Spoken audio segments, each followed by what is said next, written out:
खैराबारि दखरा दुलाराय बर' फरायसा आफादनि बानजायनायाव उमानन्द गुदि फरायसालियाव बेसेन नाङै फोरोंथाय होनायनि फोरोंगिरि थिसननाय जादों। अदालगुरि जिल्लानि सिङाव थानाय खैराबारि दखरा दुलाराय बर' फरायसा आफादनि बानजायनायाव आदब आरो गुनगोनां सोलोंथाइ मावथांखि 1000 गुदि फरायसालियाव बेसेन नाङै फोरोंथाय बादा बायदियैनो खैराबारि उमानन्द गुदि फरायसालियाव सासेल' फोरोंगिरि थानायखाय दिनै बे फरायसालियाव फोरोंगिरि थिसननाय हाबाफारि लादों। बे हाबाफारियावनो गाहाय आलासि महरै बाहागो लादों अदालगुरि जिल्ला दुलाराय बर' फरायसा आफादनि लोगो नेहारारि बाबुल बर' आरो अदालगुरि जिल्ला एबसुनि माखासे दैदेनगिरिफोर लोगोसे खैराबारि दखरानि मावथिफोर आरो फोरोंगिरि फरायसाफोरनि दिथागिरिफोराबो बे हाबाफारियावनो बाहागो लानानै हाबाफारिखौ जाफुंसार जाहोयो। लोगोसे अदालगुरि जिल्ला एबसुनि लोगो नेहारारि बाबुल बर'आ सरकारारि फरायसालियाव फरायब्लानोखि जौगानो हाया बे नङा, सरकारारि फरायसालियाव फरायनानै गोबां फरायसाफोरा साख्रि मोननो हादों आरो गोबां सुबुंफोरानो सरकारारि फरायसालियाव फरायनानै IPS, DC, APC बायदि सरकारारि साख्रि मावगासिनो दं। बेनिखायनो फरायसानि बिमा-बिफा बिथांमोनहा गावनि गथ'फोरखौ मोजाङै जोथोन लानानै फरायहोनांगौ होननानै खौरांगिरिनि सिगाङाव फोरमायदों। आफादनि बिथोन बायदियै जे 1000 बर' बिजोंनि गुदि फरायसालियाव फोरोंगिरि थिसननाय जे हाबाफारि, बे हाबाफारिखौ जोंनि जिल्ला एबसुनि सिङाव थानाय थामहिनबा उदालगुरि जिल्ला एबसुनि सिङाव थानाय खैराबारि दखरानि बेन्दोङाव थानाय उमानन्द गुदि फरायसालि, बे गुदि फरायसालियाव जिहेतु सासेल' फोरोंगिरि जानानै दङ, बेखायनो बेयावहाय दखरा एबसुनि बानजायनायावहाय सासे फोरोंगिरि थिसननाय जायो।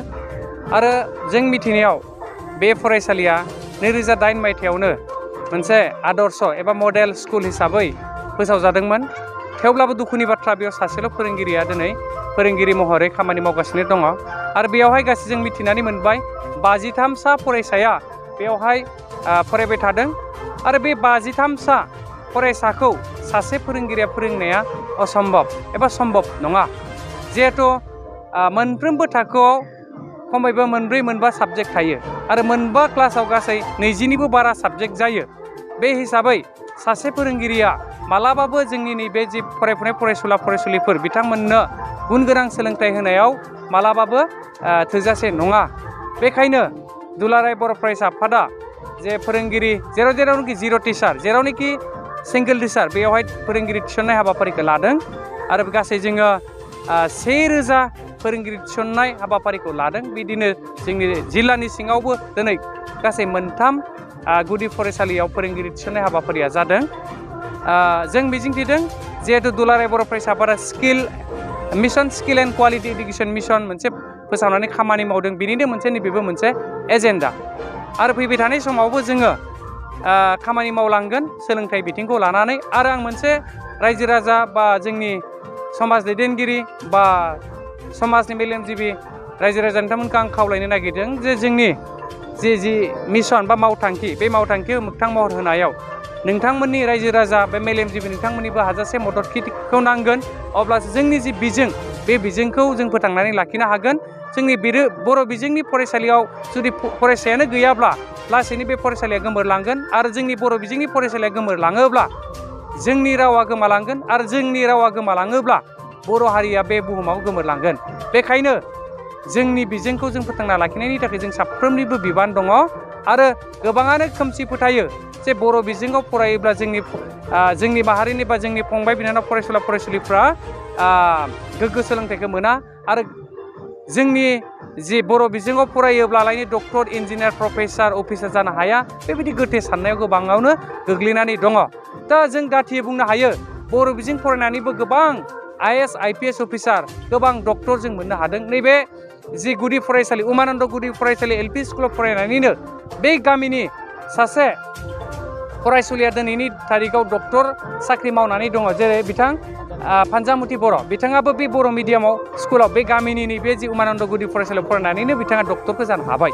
बे जोंनि थाखाय गोग्गाथाव बाथ्रा। आरो नोंथांमोना खोनादों APSC बायदि आनजादखौ उथ्रिसारनानै जेरै ACS अफिसार बायदि बा APSC आनजाद बायदि क्लियार खालामनानै माखासे अफिसार आसामनि गिदिर गिदिर साख्रि मावनाय जोंनि नोजोराव दङ जेरै सरन नार्जारिमोन बायदि जों माखासे बिदिन्थि लानो हायो। बेखायनो आं खावलायगोन रायजो राजा दिथागिरि नोंथांमोन गारजेन नोंथांमोन बर' बिजोङाव फरायोब्ला जोंनि गथ' गथायफ्रा मालाबाबो फेलार जाया फेलें जाया आरो जोंनि जि लक्ष्य जुदि थांखिया जुदि गिदिरब्ला जोंनि जुदि बिमा बिफानि सायाव जुदि फोथायनाय दङब्ला गारजेनफ्रा जुदि फोथायनाय थायोब्ला निस्सय बर' बिजों फरायनानैबो मोजां मानसि जानो हायो।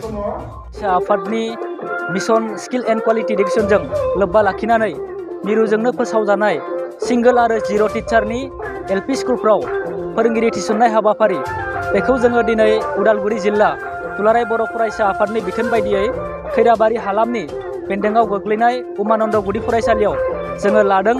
दिनै बे हाबाफारिया मोजाङैनो मोजां जाफुंसार जाबाय।